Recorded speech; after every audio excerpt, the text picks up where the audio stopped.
How's it going, everybody? This is BeatTheBush. Today, I'm going to show you how much home you can afford using an FHA loan. FHA stands for Federal Housing Administration. It's a federal program that lowers the bar a bit for mortgages so that more people would qualify for mortgages. Now, a lot of people cannot afford a 20% down payment. Even on a $250,000 house, that amounts to $50,000 in cash that you have to have.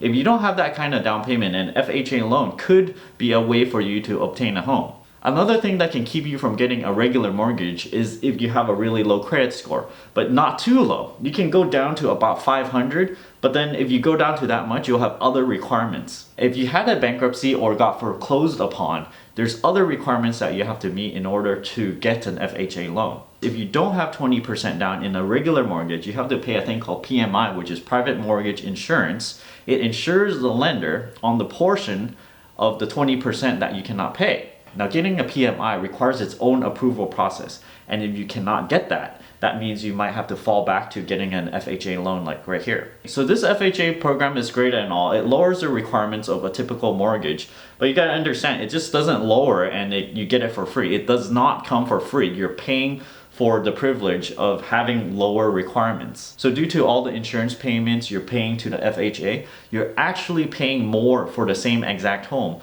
compared to a person with a better credit score that is getting it through a regular mortgage. So check out this really long list of requirements in order to get approved for an FHA loan. It's understandable why the FHA puts these kind of requirements in order to get approved for a loan, because they are the insurer for you.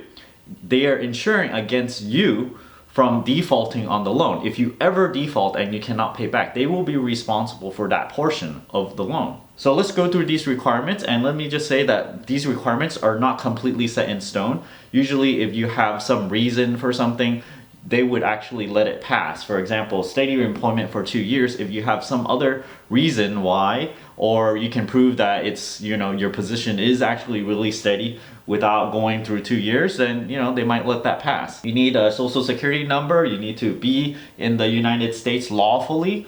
You need to be of legal age. Now, this 3.5% down minimum depends on your credit score. If you have 580 credit score and above, you can go all the way down to 3.5%. However, if you have a really, really terrible credit score of all the way down to 500, then you are required to put in 10%. Not to mention that the percent down you put in affects greatly the insurance that you have to pay, and I'll go over that later. You can only use the FHA loan for a primary residence, which means you gotta live in it. If you get approved for an FHA loan, you need the property to be approved by an FHA approver. So this approver needs to be from their organization. The front end ratio, which is just a percentage of your income, is just how much you can take in order to pay for the house, for the mortgage, for the HOA fee, property tax, mortgage insurance, homeowner insurance, all of this. You can go all the way up to 31%, but they would allow you to go all the way up to 40%. Now, this is in contrast to a regular mortgage. You can see in a regular mortgage, they kind of want you to stay at 28%. This extra 3% here on top of the 28% actually helps you make the mortgage a bit affordable because they let you stretch your budget a little bit more.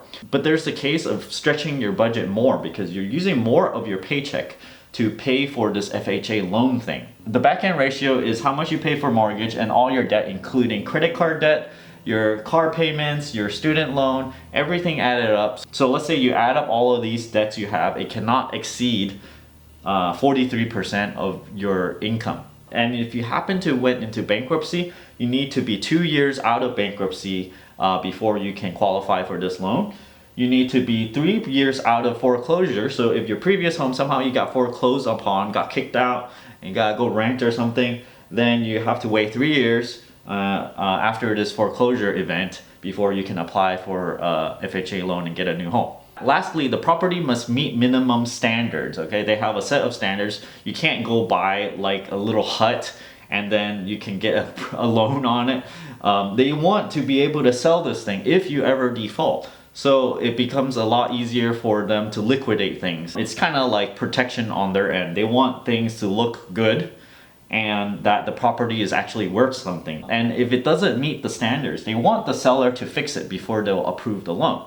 And if the seller is refusing to fix it, you have to put extra money into an escrow account, which means the escrow account is you put it with a third party, they hold the money, and they make sure you get this thing fixed, and then they will release that money to the people who fixed it. This is just to make sure that you are absolutely going to fix this whatever problem they found, and that the mortgage loan they give you is sound. Quite a bit of requirements here, and I'd say this is pretty complex, but from here on I'm just going to try to make it simpler in terms of how you can calculate how much you can afford. So you might wonder what this FHA thing is going to cost you.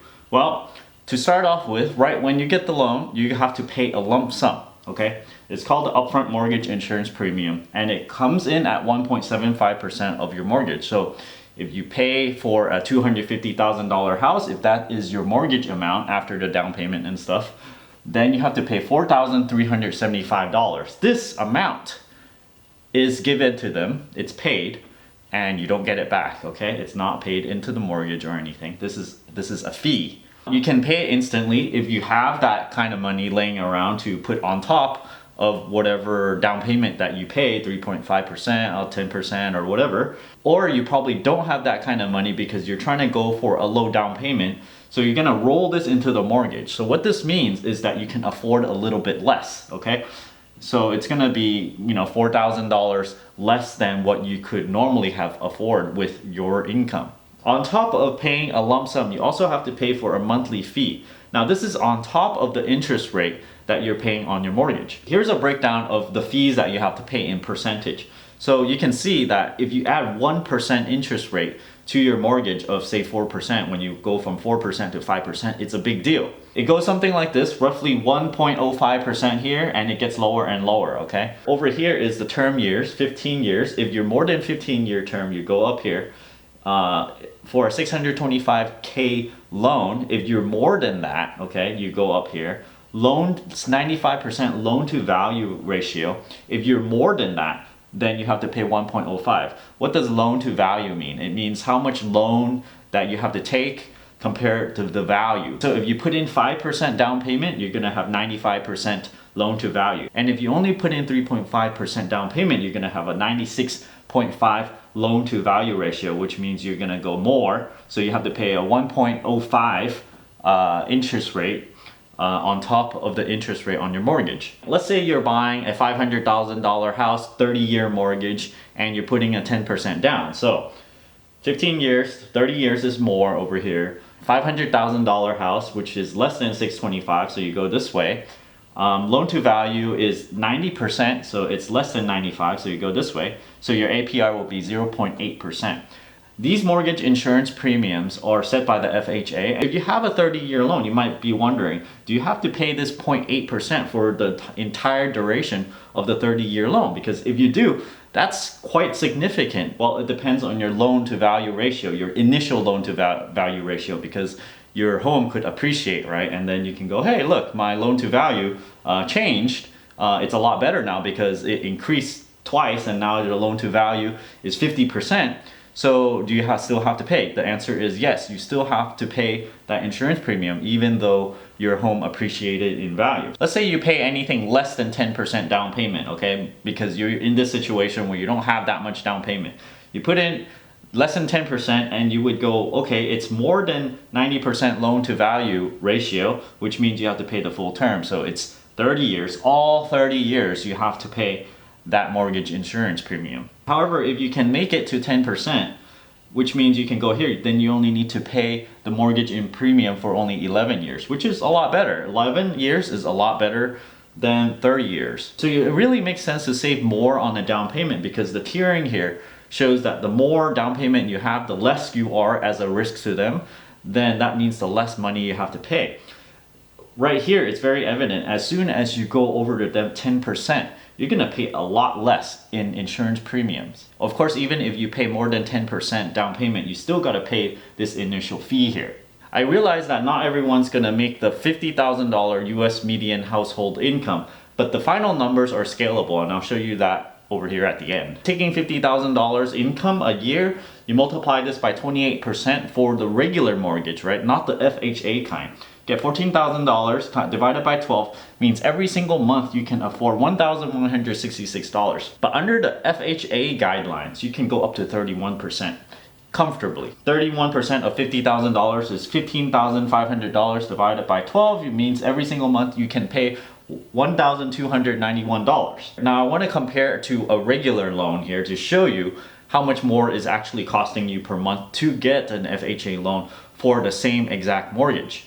Now if you have a credit score of 700 and above at 4% interest rate, which is the regular nowadays for 2016, 30-year fixed mortgage loan on a $250,000 house, it'll cost you $1,194 a month, which is very similar to how much you can afford. You can think of it as $50,000 times 5, which is $250K. That's how much home you can afford under the regular loan program, the regular mortgage, where you save up 20% for a mortgage. However, let's say you have a credit score of 580 and above, you have to pay this special insurance premium here, the lump sum, and also a monthly fee of 0.8% here. So let's say your interest rate is 4%, so you gotta go 4.8% added together on a 30-year mortgage. So for a $250K mortgage, it's gonna cost you $1,312 a month. You see how when FHA relaxed this 28% to 31, increases the amount of money that you can spend on your mortgage to $1,291. This kind of goes hand in hand with the amount that you have to pay under this new higher interest rate thing. So your increase here is actually kind of compensates for the insurance premiums. You can think of this as, yes, you make the same amount of money, but they're going to take off a little bit more. You can save a little bit less in order to pay for the premium, which really means you're kind of using your budget more. You don't have as much free cash flying around. You can't use it to save up, things like that. Lastly, let's say you don't have a $50,000 income. You have something different, okay? Anything different. Let's say you make some other amount than 50K, which is very likely. Then you just calculate 31% of that and divide it by 12 to figure out what your monthly payment is, okay? That you can afford to pay. This comes out to be $1,033 for the case of a person earning $40,000 a year. Then you just take the number I did for this one, divide it by 1,312 times 250K equals 196K. So this guy making $40,000 can afford a home of 196K, assuming they're getting a 30-year interest and assuming they fit in this bracket where it's about 0.8% interest. You can see here that if you make less, yes, you're gonna be able to afford a smaller home. However, if you are the same person, okay, you make the same amount and you either get a regular mortgage or an FHA mortgage, it's gonna be very similar. Other than the fact that you have to pay more, you can get approved for roughly the same size house, provided you can pay the initial lump sum of the FHA payment. And the monthly insurance premium here is actually compensated by them relaxing this ratio that you can use from your income. I hope that wasn't too complicated. I hope you can use this to figure out how much home you can actually afford. Don't forget to give me a like over here, comment down below. Let me know if this helps you, and don't forget to subscribe over here. Thanks for watching.